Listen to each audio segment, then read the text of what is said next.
All right, you're diving into working with a general contractor on a project and you're not sure who's supposed to do what. Tune into this next episode where we're going to get it all clear and worked out. Hi, I'm Sandra Funk, interior design entrepreneur turned business strategist. You can find me helping designers confidently run their businesses and stand in their space. I created Design Zips to give you access to my proven methods so you can transform your business too. If you're looking to take control over your business for a life full of balance, abundance, and joy, you've come to the right place. All right, we have a designer question. What do I do if I have a general contractor chosen by the client who wants to be in charge of purchasing? Whoa, that's a juicy one. You might want to grab a cocktail. Let's dig in. So you are being brought into a project by a client who already has a general contractor. I get it. And the general contractor wants to do the purchasing. Okay, so here's my thing. First professional on the project usually gets to decide on who does what, right? So if you get hired first, you get to help put the team together. You get to help vet the architect and the builder that's going to be on the job, or the painter, or the whatever the scope may be. So I always prefer to be the first hire if possible, but we can't always control that, can we? No, we cannot. So if you are not the first one on the job, you may have to suck it up and let that general contractor do the purchasing if they're already hired for the job by that client. But what you need to do is you need to sit down with the general contractor and the client and the architect, everybody who's involved in the job, and you need to clearly identify who is going to do what very, very early on in your potential client process, because this is going to be important for you to know before you price the project, okay? Because if the general contractor is doing a large chunk of the purchasing that you usually do, then you need to make sure that your profit mix is still going to be valid for this project, right? So your design fee may have to go up. If you're going to specify all of those products but not make the markup on them, then you may want to increase your design fee. A lot of legwork and you're not getting that profit on the purchasing. So you may need to shift your mix a little bit. You're going to want to be involved in selecting those items that the general contractor is purchasing. So your design fee will need to be offset accordingly. Let's have a sip and think about what else we need to think about related to this. Okay.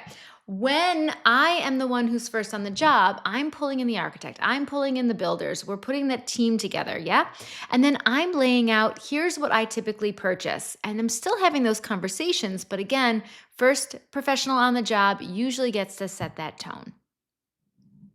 Okay.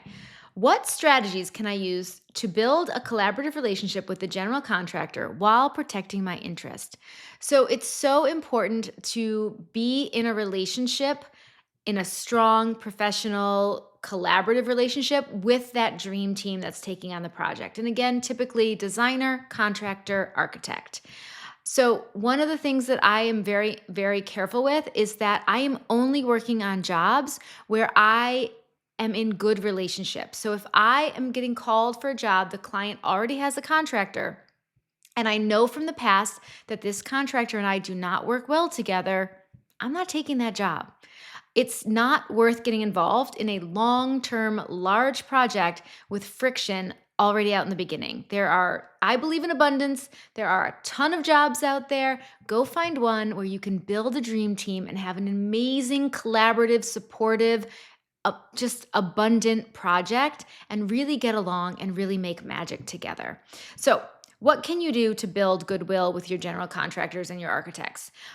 Communication, communication, and communication.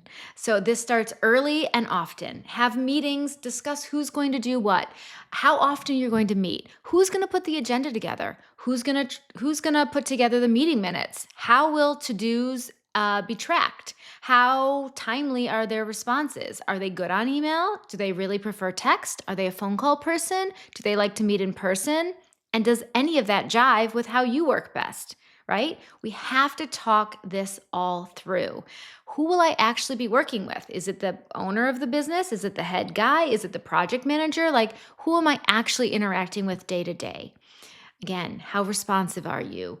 How available will you be to this job? Are you the kind of contractor who starts a job and then rotates your crews through? So I might see someone every third day, every fifth day, every 3 weeks. Or are you the kind of contractor that starts a job once all of the products are in and they can start the job and be there consecutively until the job is complete? I've worked with both. It's very different. The client is often very panicked at the kind of contractor who starts a lot of jobs and rotates their crews through and isn't so worried about how quickly they're finishing the jobs. They're more worried about keeping their crews busy versus a contractor that doesn't even start the job until he knows that he can stay with it and actually complete it in a timely manner. It's a different way. There are many models out there, but ask the questions. Find out which model your contractor that you're considering working with is using. Make sure the client is completely aware and on board, and then decide if it works for you. There's a lot of details in there. So many, in fact, that we should drink wine to think about it. All right. Are there specific clauses or agreements I should include in the contract to address purchasing responsibilities? Absolutely. So not only do I have a design agreement that I enact with my clients so that we're in direct contract, but I also have a trade agreement, not a vendor agreement, a trade agreement that I use with trades that I'm working with. So these are setting up communication guidelines, site standards, who's going to purchase what, all communication guidelines, all of that in an agreement so we can say, this is how we're going to work together. This is how it's going to be. I love this document. It's not always easy to have it signed by the architect and builder, but it is a wonderful guideline for you to use as a conversation guideline, right? I get into the weeds. I get into who's going to do the meeting minutes, how often we're going to communicate, responsiveness and all of that, but also really simple things that I have repeated over the years so many times, and it doesn't need to be repeated. I'm a big fan of, if you're going to do it twice, systematize it.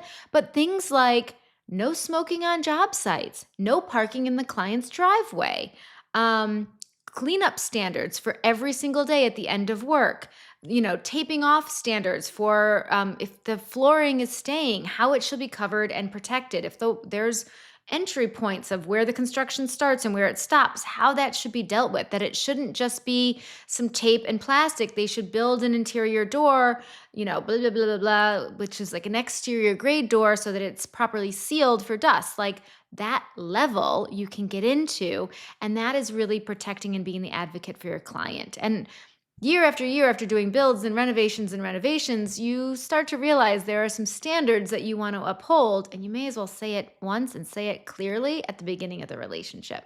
If you want even more details on how to hire a general contractor for interior designers, check out my next episode because we're going to go deep into that. I'll see you next time. Cheers.